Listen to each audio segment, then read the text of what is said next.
Welcome to the Scorpio Solar Festival webinar. Our focus today is on joy and beauty. And as we disciples struggling through the battles of discipleship life, we bring our focus to the triumph. And our presenter today, Claire Beynon from New Zealand, will bring our focus to that notion of joy and beauty as a leading beacon for our lives. Welcome, Claire. Please unmute yourself. Hi, Alexander. Hello, everybody. Good morning to you. And you are ahead of all of us in New Zealand, and it's already morning of the next day. So please tell us what you see from that far point ahead of time. I will. It's just very lovely to be with you all wherever you are in the world on this very potent Scorpio full moon. I'm sitting in a little cottage on the Otago Peninsula, which is in Dunedin, on the South Island of New Zealand on the east coast. It's just after 7 in the morning and the wind is blowing. It's been blowing all night. I was actually sitting at my writing desk about 6 hours ago and dropped a note to Alexander to say how wild it was here, but I had my front curtains open so that I could see the full moon hovering above the cottage. It was a very beautiful night. And so here it's just the sun is up and the hills are touched with morning light. It's beautiful. So shall we start, Alexander? I need to share my screen with you. So I'm hoping, had a few hiccups with my PowerPoint over the last few days, so hoping this is going to all work. Okay, so now we should be able to see your screen, yes. Yes, now we can see it. Okay, so now I need to share my...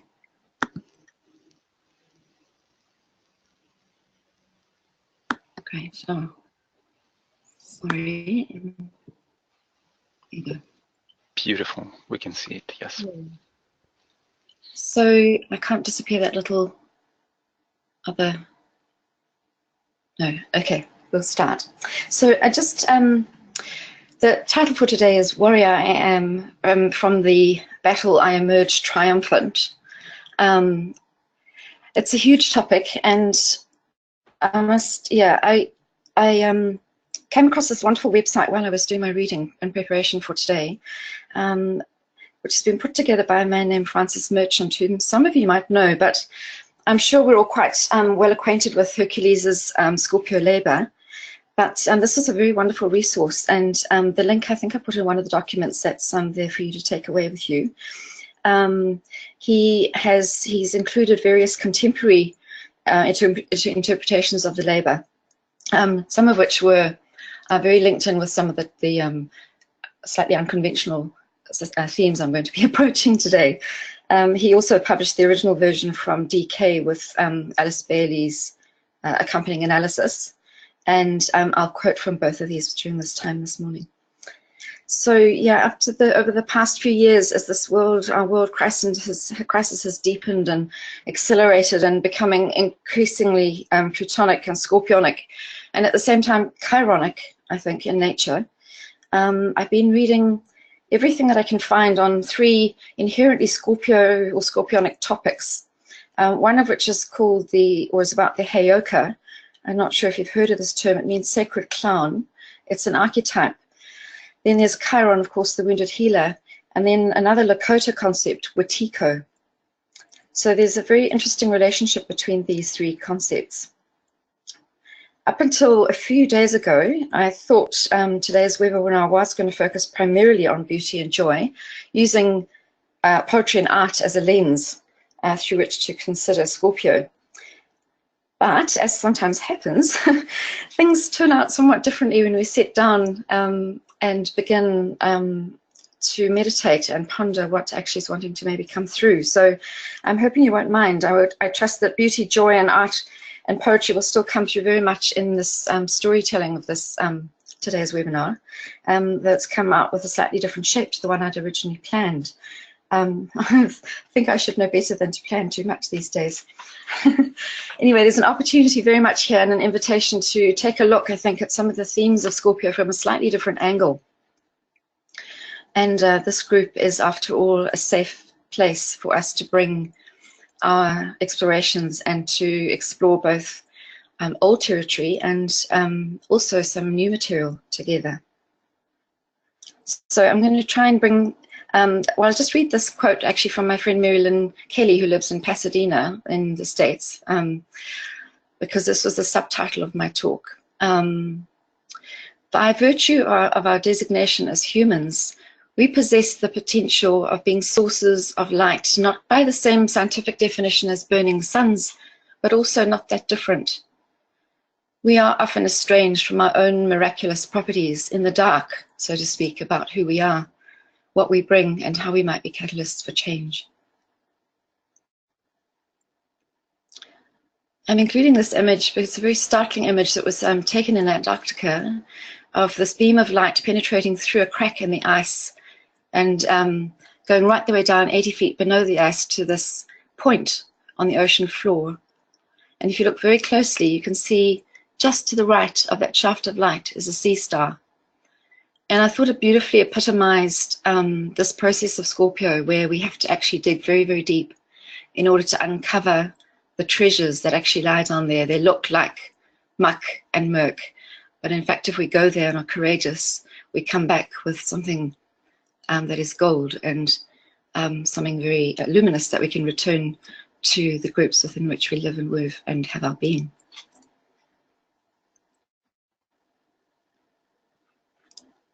So Scorpio is the great constellation which influences the turning point both in the life of humanity as a whole and also the life of us as individual human beings. Every stage is an experience, really, is an aspect of growth that's subject to testing. And the disciple, it's just part of our role now, is it not, that at every corner we face at some test or other. I remember Lawson Braceville always saying, if we're in crisis, we know we're on the right path, we're on the right track. It's a difficult one. Trying to get the personality with its mental limitations to actually cooperate with the light and the love of the soul is no small task. The unique quality of Scorpio energy, though, helps individuals and humanity as a whole to test itself, and through trial and error to mature into planetary understanding and spiritual unfoldment. Persistence, reliability, and dependability in service to the greater whole are stimulated. In the Gospel of St. Thomas, we read the following statement: "If we bring forth what is within us, what we bring forth will save us. If we do not bring forth what is within us, what we do not bring forth will destroy us." It's a very profound idea, this, I think. And it ties in with Marianne Williamson's statement, which was also attributed sometimes to Nelson Mandela, that our deepest fear is not that we are inadequate. Our deepest fear is that we are powerful beyond measure. It is our light, not our darkness, that most frightens us.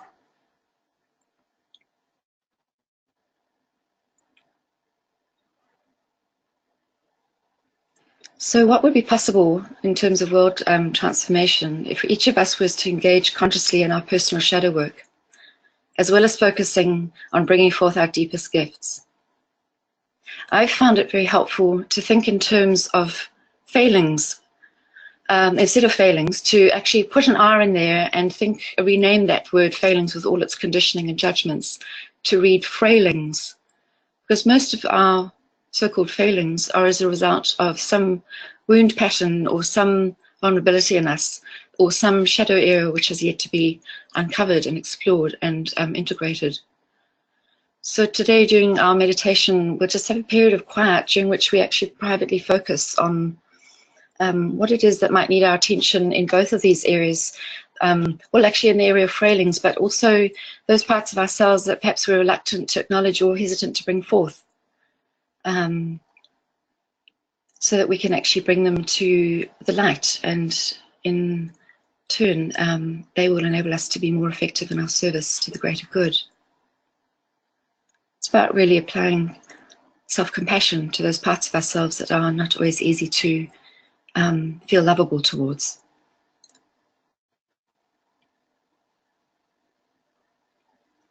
I won't read all of this. This is a quote, though, from Alan Oken, which they posted to Facebook just 2 days ago from Lisbon, just about the intensity and confusion of the times.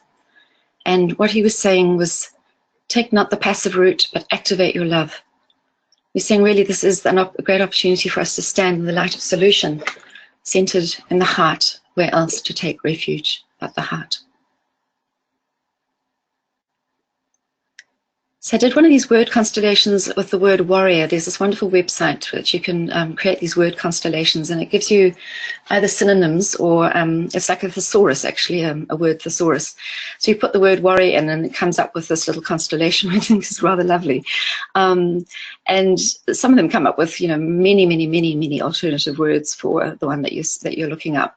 This one had very few, relatively few, but war was really out there on its own, and what the focus for me came down to was, this relationship between person and soul, individual and mortal, somebody, the soul, of course, being the individual, but also the group soul. And there are many different interpretations. There's the image again of the sea star and that shaft of light, which is really a very powerful alignment. Many different alternative meanings for the word warrior. Of course, it's most immediately associated with war and combat, but these are some of the other meanings of the word. Advocate, ally, an endorser, someone who explains the meaning of a literary or doctrinal text, an exemplar, an excellent model, a guardian, defender, protector, or keeper. And I thought it was quite lovely that a guardian is also a superior of a Franciscan convent, and thinking of the two wonderful Franciscans, Francis and our Pope Francis. It felt very appropriate. It's also a leader, a standard bearer, protector, and a supporter. So that really opens up the meaning of this word and the many different roles that actually it can express as in the world. The three main qualities of character that Hercules had to express during the Scorpio labor were humility, courage, and discrimination. So humility, to see his plight objectively and to recognize his shortcomings, something we're all tasked to do over and again, especially during the Scorpio labor. Courage, to attack the monster that's called at the roots of our nature. And discrimination, to discover a technique with which to engage his mortal foe. So basically, we're tasked to uncover the cesspool of base desires and egotistical urges that fester in our unconscious or subconscious nature.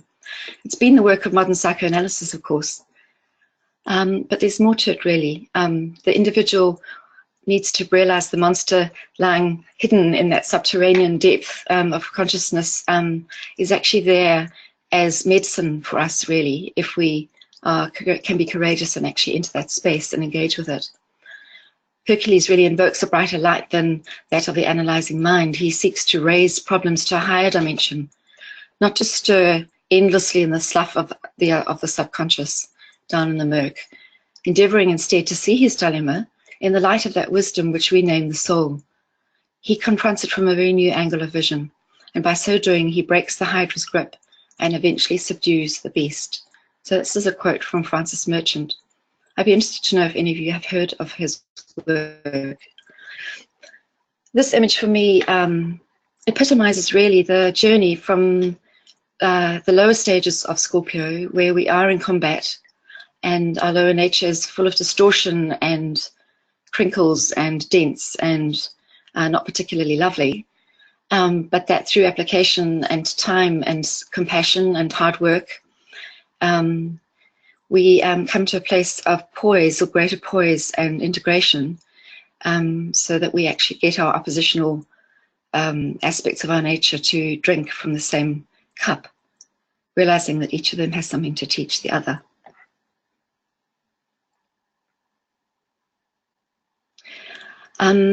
Alexander, I hope this is all right, but I've embedded a short video in this presentation.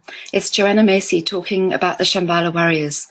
It's about 8 minutes, but it feels quite integral and an important part of what we're going to be discussing today. Is it all right for me to see if it actually works? If it doesn't, I've put a transcript of it in the chat box, or you did. Thank you. So let's see. Is it all right for me to go ahead with this? Just take us into a listening space for this time. Let's try how it will work. Yeah. Let's try it and see how the volume goes.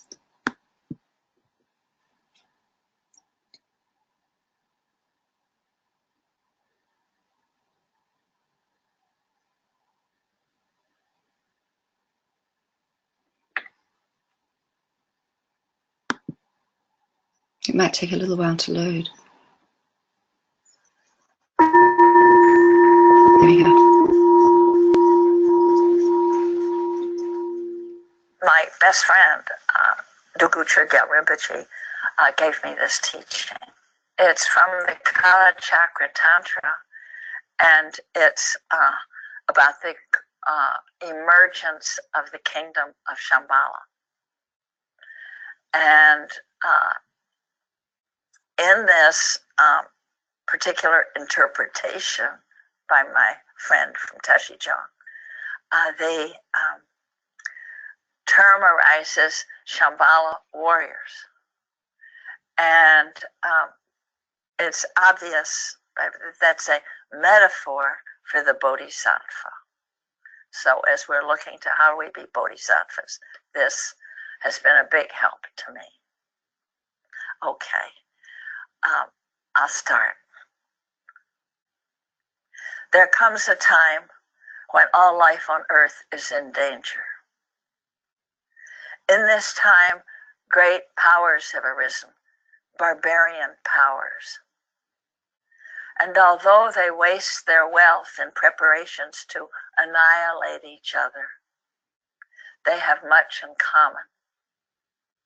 And among the things they have in common are weapons of unfathomable death and devastation, and technologies that lay waste the world. And it is just in this time, when the future of all beings seems to hang by the frailest of threads, that the kingdom of Shambhala emerges. Now you can't go there because it's not a place. It exists in the hearts and minds of the Shambhala warriors. And actually, you can't tell a Shambhala warrior by looking at her or him, because there are no uniforms, no insignia, no banners to declare what side you're on, no barricades behind which you can rest and regroup or stand to threaten the enemy, not even any home turf, because always and ever you just have the terrain of the barbarian powers to move across. Now the time has come, he said, when great courage is required of the Shambhala warriors. Moral courage and physical courage, because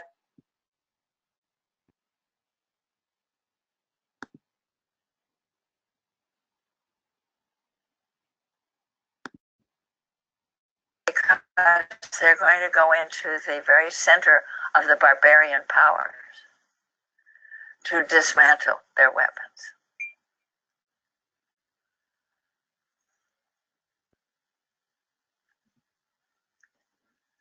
And weapons in every sense of the word. They're going to go into the pits where the armaments are made and where they're deployed, also going into the corridors of power where the decisions are made. and dismantle those weapons too. Now he said, Joanna, mark this. The Shambhala warriors know that they can dismantle these weapons because they are mano maya. That means mind made. They are made by the human mind, so they can be unmade by the human mind. Because these instruments of death are not visited upon us by some extraterrestrial force or some satanic deity or some unalterable predestined fate, but they arise from our choices, from our lifestyles. Actually, he didn't say the word lifestyle. Our choices, our habits, our relationships. So these dangers arise, are manomaya, mind-made. So they can be unmade by the human mind. And so he said, now is the time when the Shambhala warriors go into training. Or you want to say, how do they train? And he said they train in the use of two weapons. And actually, he did say the word weapons, though I think you might prefer to say tools or implements or resources. That's what he said. What are they, I asked. And he held up his hands the way the lamas hold the ritual objects in the great dances of his people. And he said one is compassion, and the other is insight into the radical interdependence of all phenomena. And you need both. One is not enough. You need the compassion because that provides the fuel to move you out to where you need to go to do what you need to do. And what it boils down to is not being afraid of the suffering of our world. And when you're not afraid of the pain, then nothing can stop you, you know. But by itself, that's so hot, that fuel. Ooh, that can burn you out. And so you need the other. You need that insight into the radical interexistence of all things. And with that, you know, that this is not a battle between the good guys and the bad guys, but that the line between good and evil runs through the landscape of every human heart.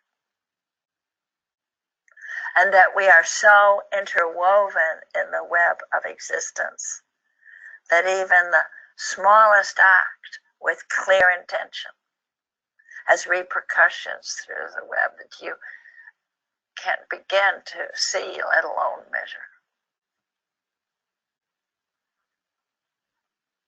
But that, while essential, is a little cool, he said.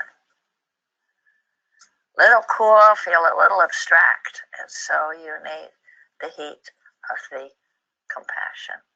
And as he said that, my mind flashed to in the puja hall, the monks chanting, and often as not, they're chanting with moving hand gestures.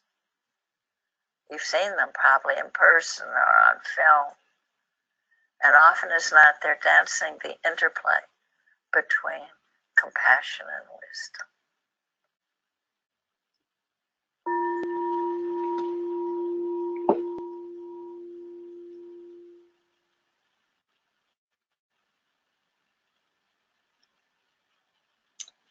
Joanna so beautifully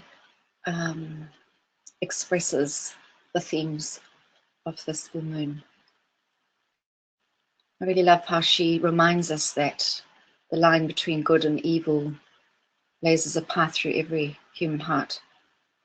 It's not us and them, it's all of us interconnected as a web. And insight alone can seem too cool to keep us going, that we need as well the heat of compassion and our openness to the world's pain.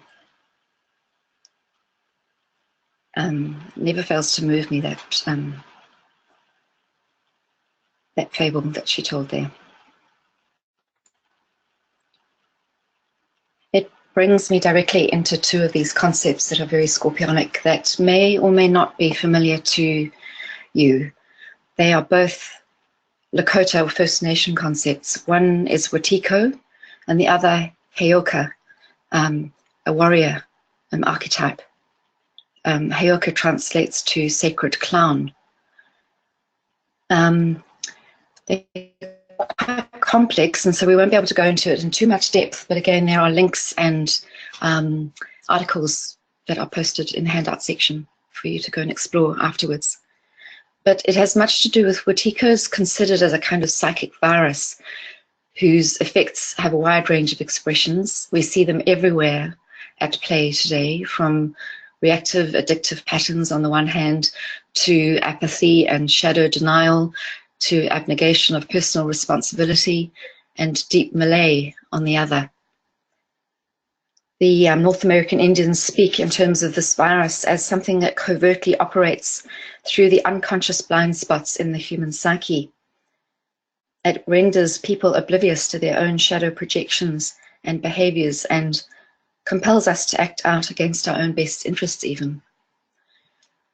So the invitation really is to examine those parts of ourselves that are expressed in ways that are distorted in the world out there, or that we recognize in those people who are essentially holding up mirrors to us in the world beyond our own small homes and existences, and that often provoke reactivity in us, disdain, disgust, all that range of emotions, when really what it is they're trying to do, or are actually their being, is a kind of a lightning rod and a mirror to show us those aspects of our individual lives and of us as a collective that are really needing to be examined and brought to light in order to be transformed. There's a man, Paul Levy, who has written a book called Dispelling Wetiko, and I highly recommend it. It's available from all good bookshops and all the online ones too. So the word actually translates to cannibalism, which is not a pretty image, but it's one that I think is very graphic and actually very accurate. So I really would encourage you to follow that link in the resources document and to explore this concept in your own time. It links in with Socrates, who said all those many, many centuries ago, the unexamined life is not worth living. And actually, in addition to that, really, it has to be added that the unexamined life is, in fact, a threat to others, and that we really have to do that shadow work. The Scorpio labor is the one that is engrossing humanity today, perhaps above and all others. There are three things that the disciple has to do in Scorpio. He has to demonstrate not primarily or only to hierarchy, not to the onlooker, but really to himself, that he's overcome the great illusions of the form, physical form, and that they can't hold him captive any longer. What I find beautiful in this lecture by Alice Bailey, also on this website, but that has Francis Berchant's interpretations on it, is this one, that Hercules has to demonstrate to himself that actually what is most important is that it's through going into his shadow world that he contacts that great field of divine manifestation, and that he actually needs to do it through the physical form. So often we actually absent ourselves from the physical form and live a very cerebral, mental, on those very mental planes, and actually it's really important in terms of the alignment too, that we remain in touch with our physical form, because it is actually the one that we are here engaging with in the tangible world. And without that, we really have nothing with which to do our service in the world. So really important that it's through the physical form too that we do the sacred work of whole making.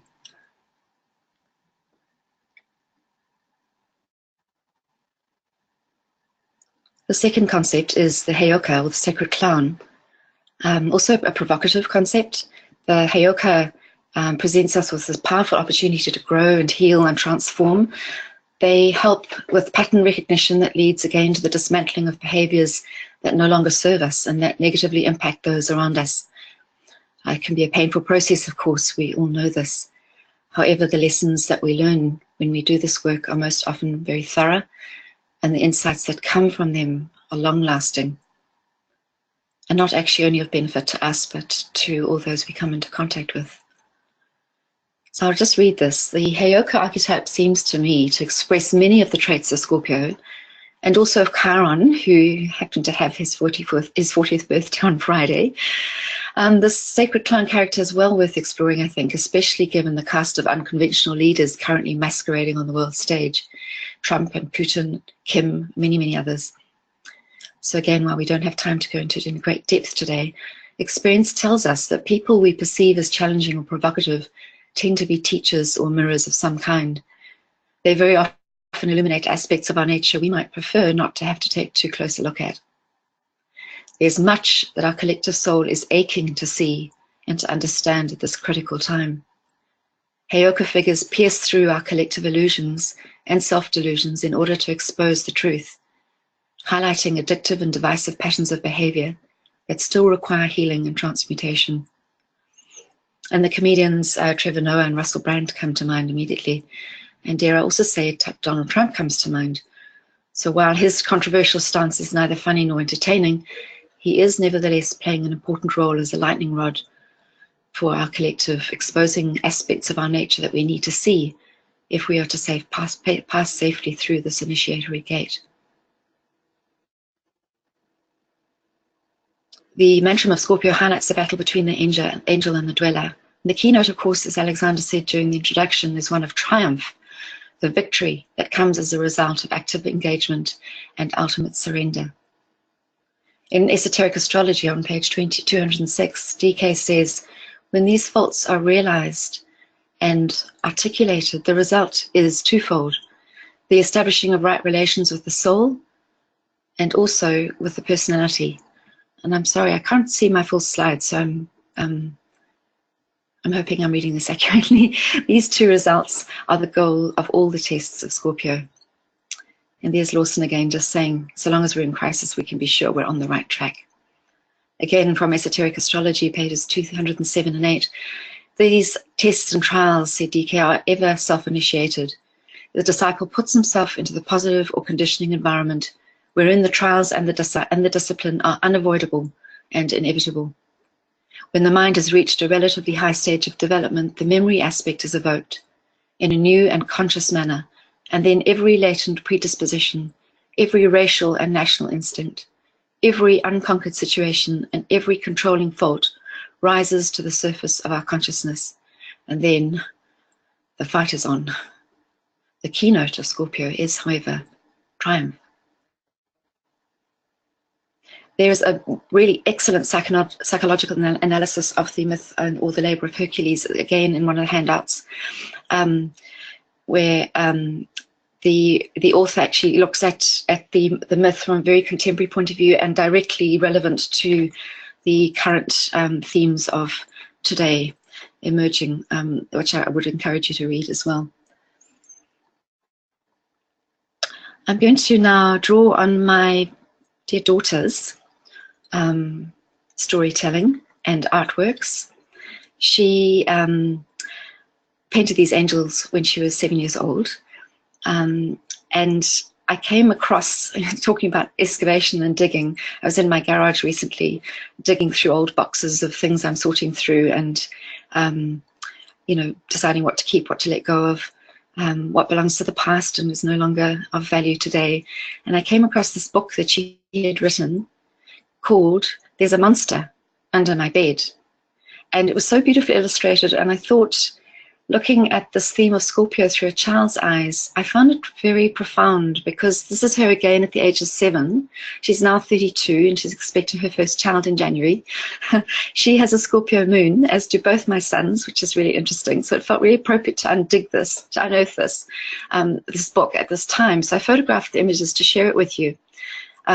She even has a pair of dungarees, just like those ones she's wearing now. She's wearing them while she's pregnant. But it was interesting because I saw her capturing of this monster, very much like the Watiko image that was shown earlier, and also like something of the Heyoka, the sacred clown. So there are just a few, I haven't photographed all of them, but this is the story. There's a monster under my bed. Yum, says the monster.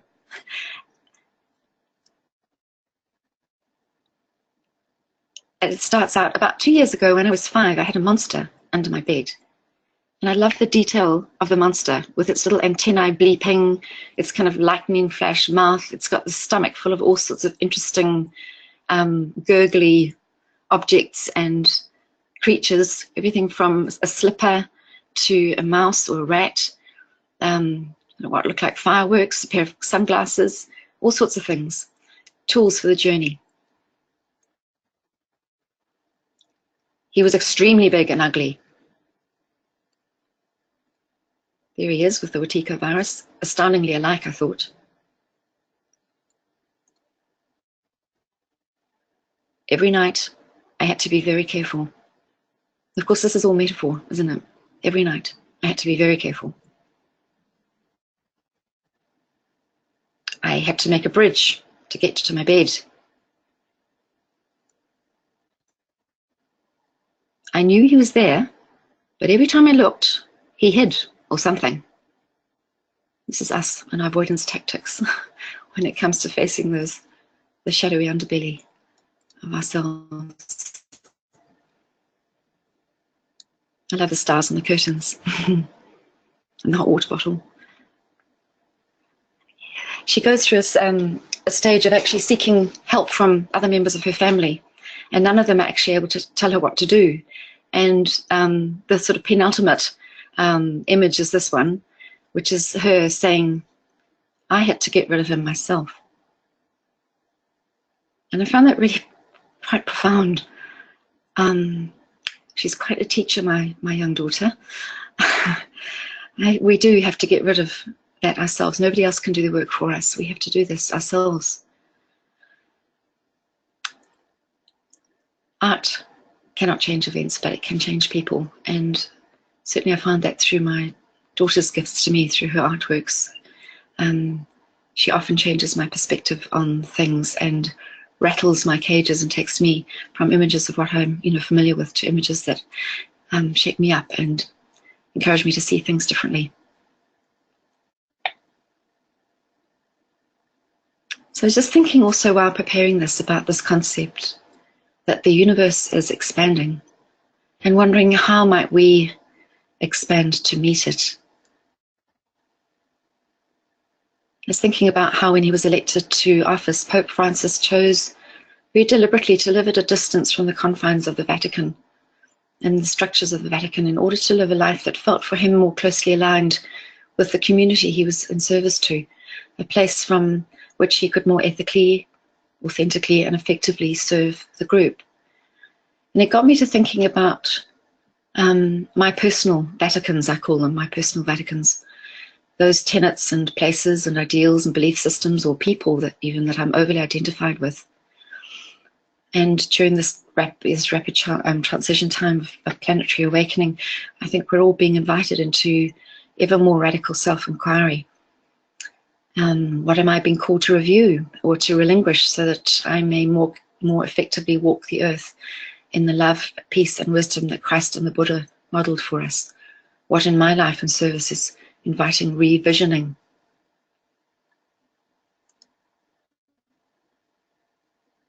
So before we go into our meditation, I want to read just this one poem, which I've titled Beloved Communities.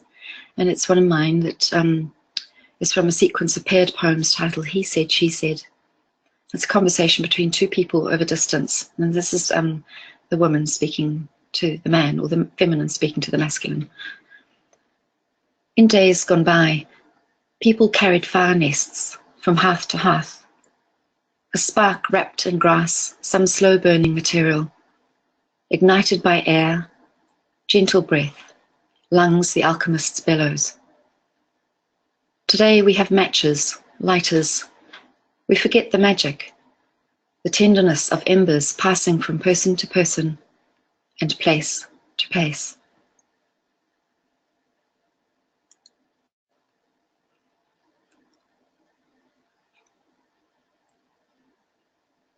Alexander, will we take a pause here before we go into meditation in case anybody would like to engage in conversation on this subject?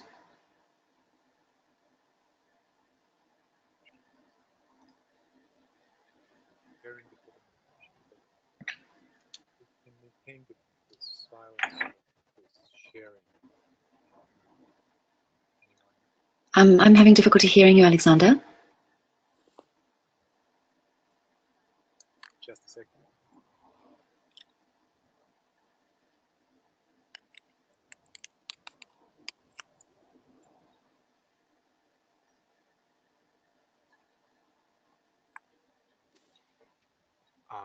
Usually we use the time before the meditation for the sharing.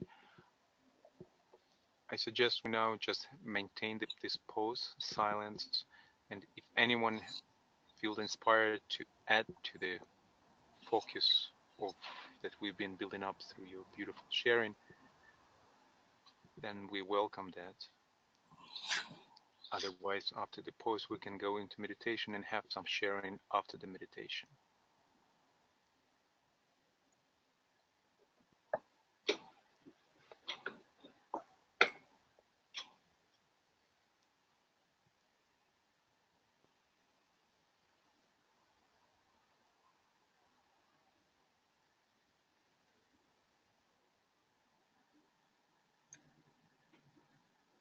I think the indication is to go straight into the meditation. Yes, please.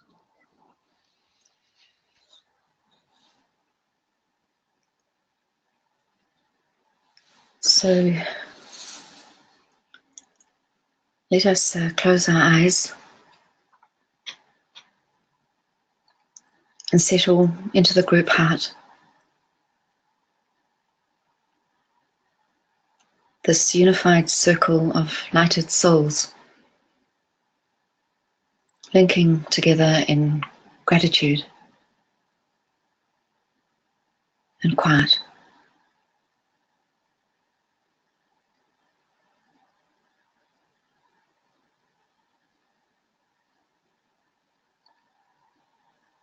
We visualize our group gathered together in a circle on beautiful earth, breathing quietly beneath our feet.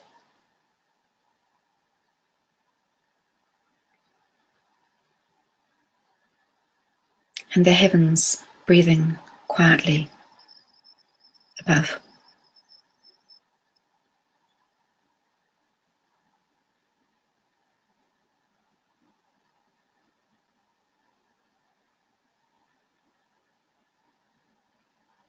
All our points of connection are alert, receptive, and brightly lit.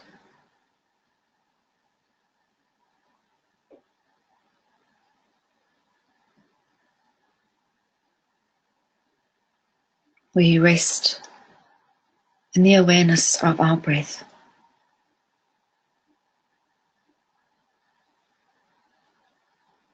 That force of life that enables us to live, to thrive, to speak, to sing, to be silent, and to have our being.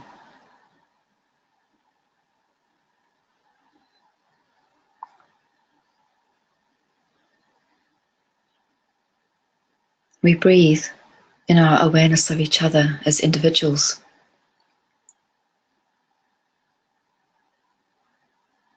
And we breathe in our awareness of each of us and all of us as a unified, lighted soul group.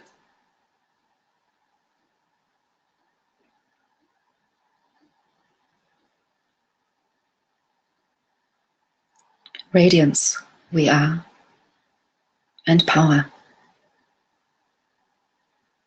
We stand forever with our hands outstretched, linking the heavens and the earth, the inner world of meaning and the subtle world of glamour.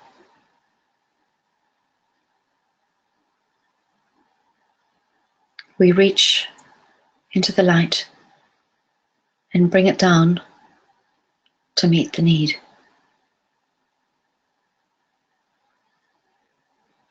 We reach into the silent place and bring from thence the gift of understanding.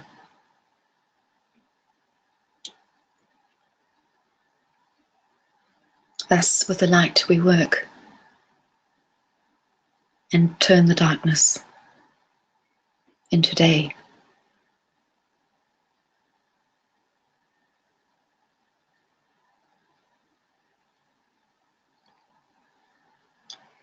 We will meditate together in silence for 10 minutes, affirming ourselves as radiant points of light within the greater sphere of light. We invoke and acknowledge the presence of the Christ, the Buddha, the hierarchy of masters, and our personal angels, holy collaborators, warriors, healers, protectors, assistants, all in loving attendance.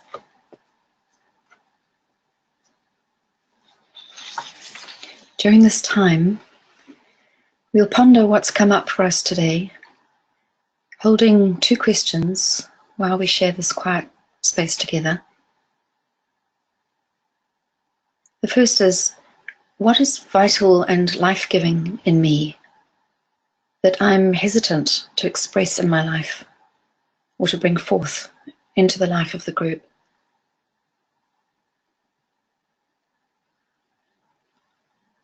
And the second question, what is knotty and gnarly and unresolved in me that I find difficult to look at, and that with love and patience and self-compassion I might be able to transmute so that I can become a clearer vessel and a more effective world server.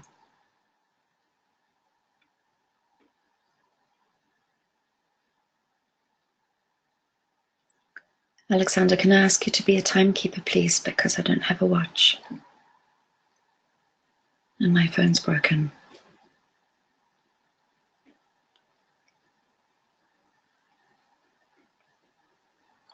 Thank you.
We return now from the quiet,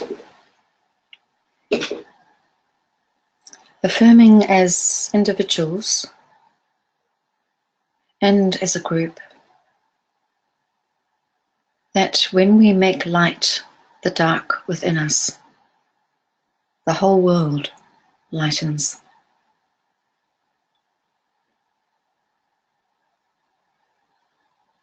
We visualize the precipitation of love and the will to good permeating the planet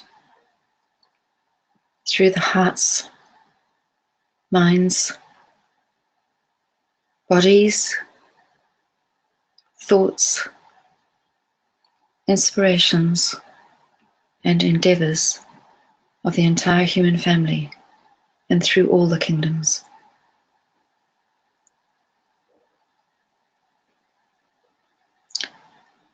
Together we will go out into the world as Shambhala warriors, practicing the language of courage, humility, authenticity, and discernment. Goodwill and love, insight and compassion are the touchstones that will transform the world. So may we endeavour always to be ambassadors of peace, seeking to live deeply examined lives, leaving no stones unturned. May we turn towards the strange and the unfamiliar in us and in others. For once welcomed, these aspects will be strange and unfamiliar no more.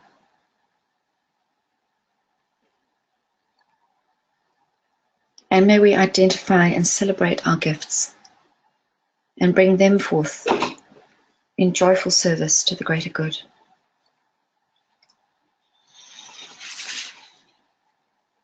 May the power of the one life pour through the group of all true servers.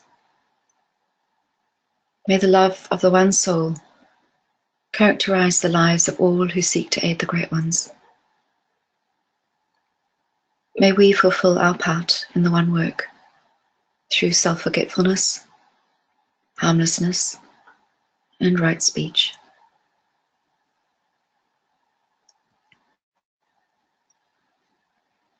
In closing, we sound the great invocation together.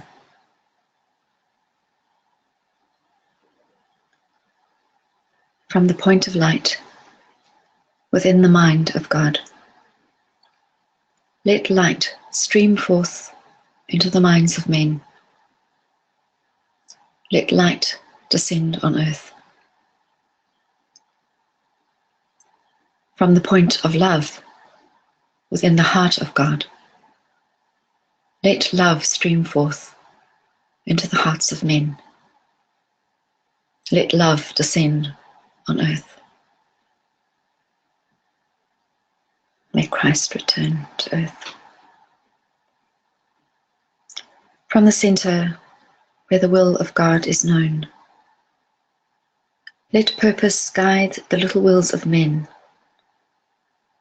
the purpose which the masters know and serve. From the center which we call the race of men, let the plan of love and light work out, and may it seal the door where evil dwells.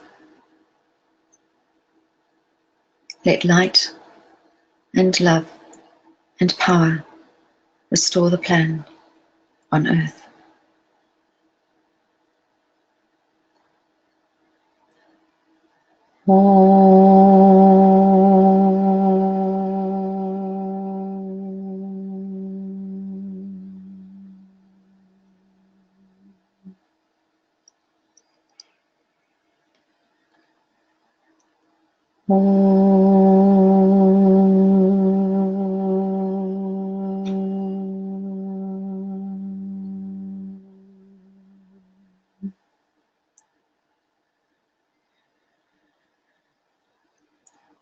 Om.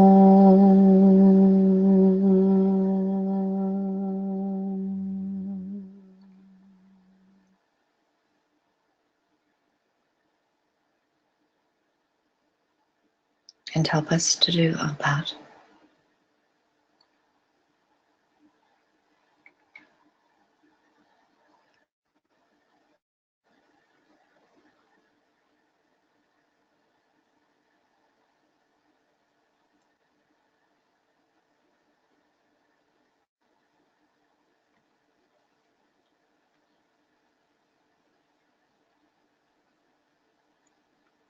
Thank you.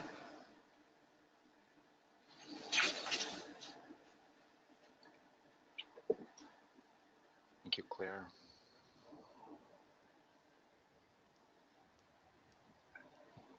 So just we keep the silence for another minute and integrate our experience. And after that, I invite you to share your thoughts, impressions from the meditation and on the keynote of Scorpio, warrior am I, and from the battle I emerged triumphant.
If anyone wants to share anything, please use the function raise your hand on the control panel and we will unmute you.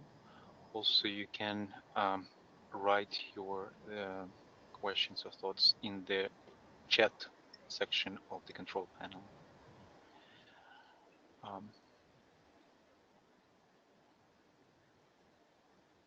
I will unmute Lourdes.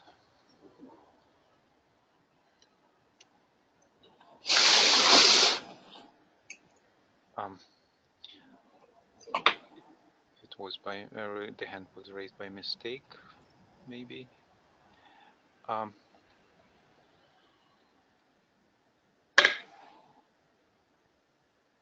Lourdes, if you would like to speak, please just unmute yourself.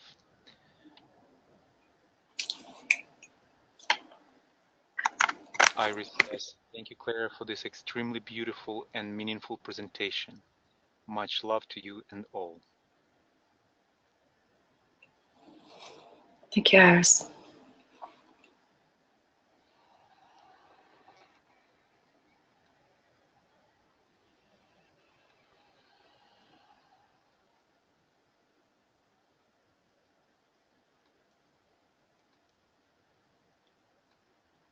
I will unmute that. Hi, Dad. Hi, Alexander. Thank you, Claire, I want to second or echo Iris's comment. And I also want to say that throughout the experience, there was such a sense of what Anne and Joanna Macy were talking about with the radical insight, or the insight to radical interdependence and interexistence and compassion. And as you spoke to it, and the art and all that you shared, it's as though heart and mind became one through Scorpio. And in my own experience of this, I had a heartfelt sense of that energy and the sound reasoning behind the second ray being the ray of love, wisdom, at a depth plunge that I just want to appreciate verbally, and to say thank you for you for providing such an experience. Thank you for sharing that, Dot. It's so interesting because Scorpio is a fourth ray sign, isn't it? But the bringing together of the second and the fourth ray is so up in the field at the moment. The one actually necessitating the development of the other, or the a sort of focused, concentrated energy on the other, so that together they're harmonizing and working sort of like two horses in one harness at the moment to transmute those shadow patterns. So thank you for that feedback. Love will win. I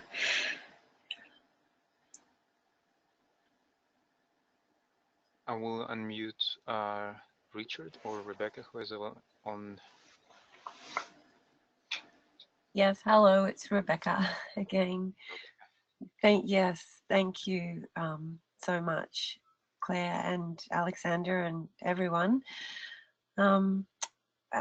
I was really thinking about the weapons that were spoken about, and one thing that's been really present for me lately has been a thought that I came across from visiting the Chalice Well in Glastonbury, and purchased the book about Chalice Well, and in there's stories about Wellesley Tudor Pole, who started or made the Chalice Well into a trust, and he actually initiated the meditation called the Silent Minute during the Second World War. And there's a quote in the book that talks about one of the Nazis saying that this silent minute was the greatest weapon that the Allied forces had,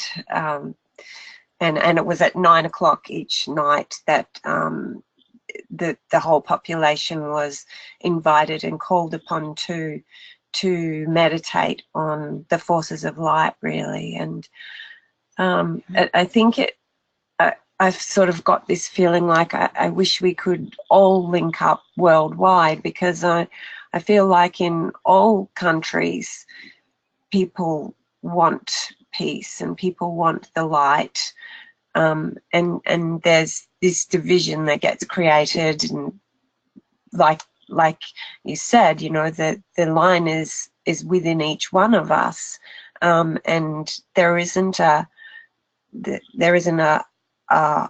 right and a wrong side in a way, although of course, as DK points out, it was imperative that the Nazis didn't win in that war, and that's the kind of thing that's happening today. But in all countries, everywhere, people are wanting to bring through this resolution of conflict, harmony through conflict. So I just feel like that this weapon of meditation seems so important. So what we're doing with the triangles and everything, if we can link up as a whole planet in that endeavour, then that can be part of our work, which is you know, and we all have to do it as individuals, which is so much what you're saying. It all fits together. I don't think I'm saying this very well, but yeah, thank you. It's a beautiful contemplation for the moon, for the Scorpio. I think you put it beautifully, Rachel. Thank you. And it is that concept of no contribution is too small when it comes to augmenting the force of light.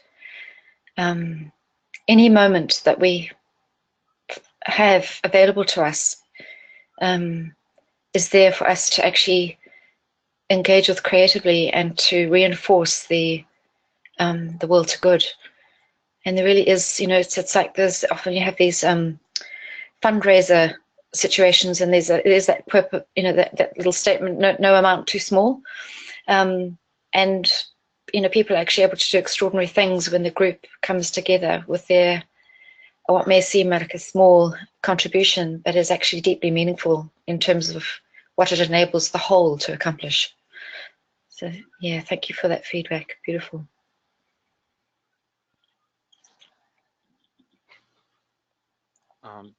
Beatrice Brinkman and Maria Cristina Maral say thank you. Thank you, Claire, and all the group. Blessings for the festival. And Thank I you. will unmute Sharon. Yes. Hi. Can you hear me okay? Yes. Hi, Sharon. Hi, Claire. I wanted to share that that was very heartful, very beautiful. And I was struck with the notion that in the sky above we have Jupiter, ray 2 of love in Scorpio, ray 4. So it might be what Dot was also feeling, that ray 2, ray 4 was really coming through, and seemed as though the meditation led us to beauty, you know, and so I combined the two questions that you had posed, and in my mind it kind of synthesized into how do we go from frailings to beauty? And I was pondering this with all those that were with us, that we called to be with us in loving attendance. And there was a quote that I was able to find here while the group was talking, and it's from Agni Yoga from Brotherhood, and just really quick because it kind of goes along with what Rebecca's comment, what she so beautifully shared with us, and it goes like this: each instant, someone somewhere is undergoing terrible misfortune.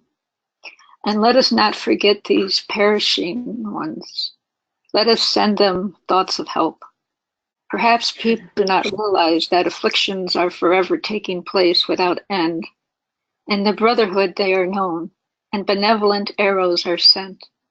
Even if you cannot determine precisely the place of its destination, nevertheless, send your salutary thoughts into space. It will find the right course and will be joined magnetically with our help. Beauty is found when from diverse quarters of the world, thoughts of salvation come flying, and this, each one, will emulate the Brotherhood. And that's from Brotherhood, 585. Thank you so much, Claire. That was really very beautiful. I can't say that enough. Thank you. That quote is so exquisite. It contains the whole universe. That's so beautiful. Thank you, Sharon. I'd love to actually find that. I have, what page was it again? I've got Agni Yoga here, page 5. It was, yeah, the Book of Brotherhood, yes. of 585. Thank you so much. That was exquisite. Blessing. Blessings to you too, Sharon.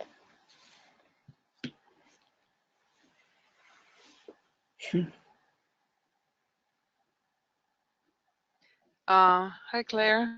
It's Katya. Hello, Katya. Yeah, I just wanted to add to this amazing rainbow of 2 and 4, actually the notion of Ray 1 that is coming through Scorpio, through Pluto.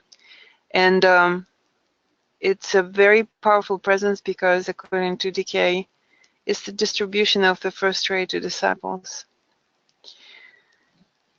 Very much lines along the way, runs along the line of what you were talking about this deep bridging of the under and overworlds. Clarity, valor, and dedication, from which I believe comes the will to love. Through all of the sufferings and hardness and hardship that sustains all of us. So that's also wanted to add, and thank you very much. It was a really very special meditation and time with you. Thank you. Katya, thank you.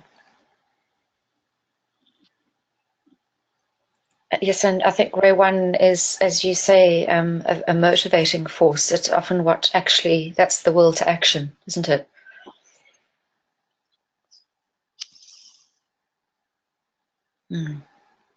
Thank you.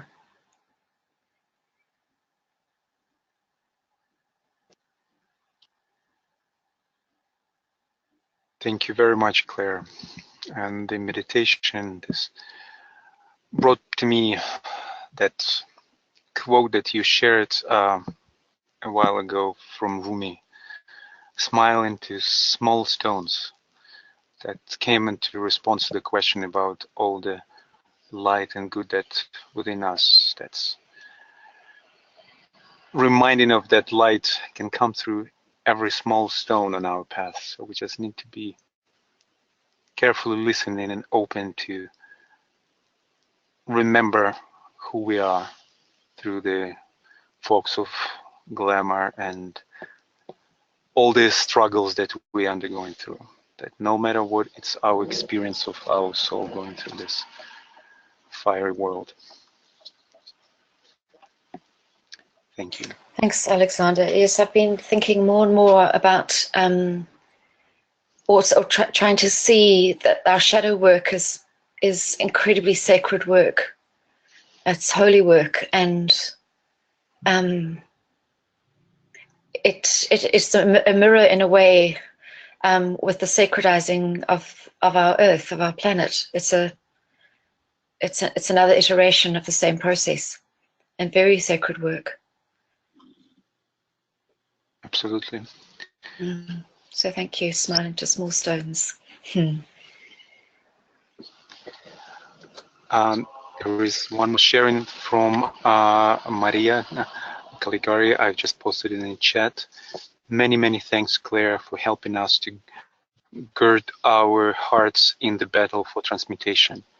In my meditation, the notion of the sacred clown arose in the context of the two questions. With this image, it became clear how the gnarly and the vital come together. We are strengthened with the use of the tools of compassion and insight in concerning proposition to each other. Bless you. It's thank you, Marie. That's I'm going to bring that image back up. Sorry, don't know how to get there without scrolling right back, but because I think you just again summarized this image. The gnarly and the vital, and the compassionate insight in discerning proposition to each other. That's beautifully expressed. Thank you.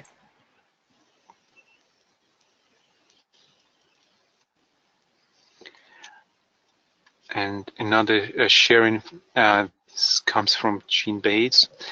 Deep bows to you, Claire. I have been looking forward to your Scorpio talk, which has touched me beyond the words to express.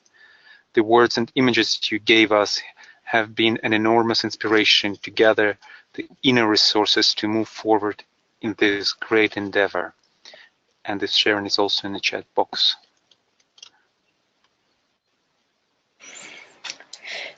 Thank you. Thank you. We are all in this together, and it's while we have to do some of the deepest work on our own, we do it in relationship with each other. And I think that's where we find our courage, is to know that we're companioned in this work, that we are not actually alone doing this work. And I think also to, when it does feel like lonesome work, which it can, to reach out and connect with those others in the group, and to feel safe, doing that, because we all have vast landscapes of unknowing, and need a place, I think, to be able to express them. So we can be an inspiration to each other. Thank you.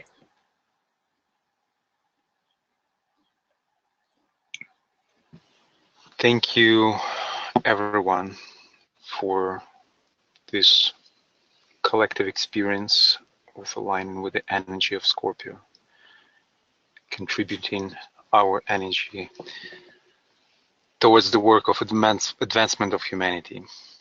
Thank you, Claire, for leading us through this experience. Thanks, Sasha. And I want to use this opportunity of this Scorpio energy to invite you to join the meditative process that the coordination group of the 2025 initiative is involved now.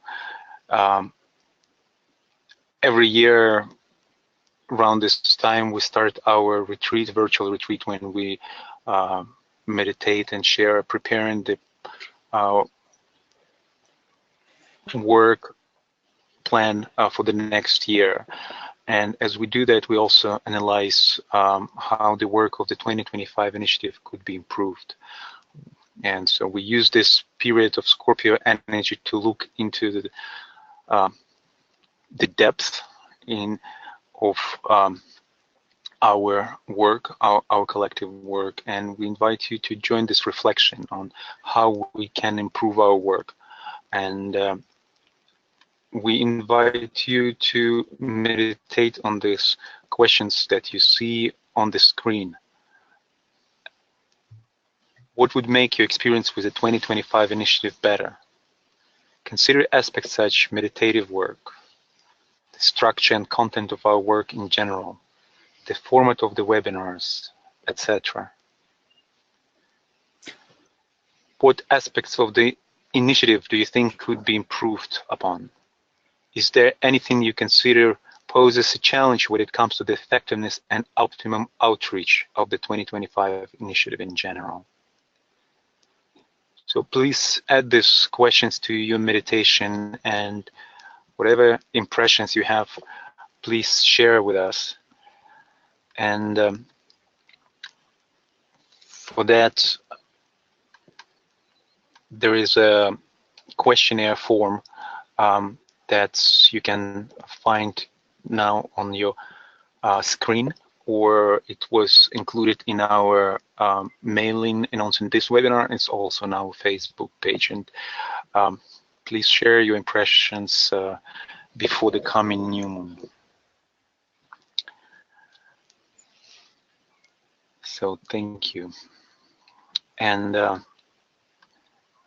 as we end our webinar today, I just want to invite you to our next webinars on November 21st. We continue our new moon cyclic meditation project, focusing on the United Nations Sustainable Development Goals. This time we will be working with the goal 14, life below water. So please join us on November 21st. And the next Solar Festival webinar in Scorpio, it would be Sagittarius, and we will bring our collective focus to the topic of building group Antakarana. And Michael and Tuya Robbins will lead us into this sharing and meditation. And as we end our work today, let's sound together the Gayatri.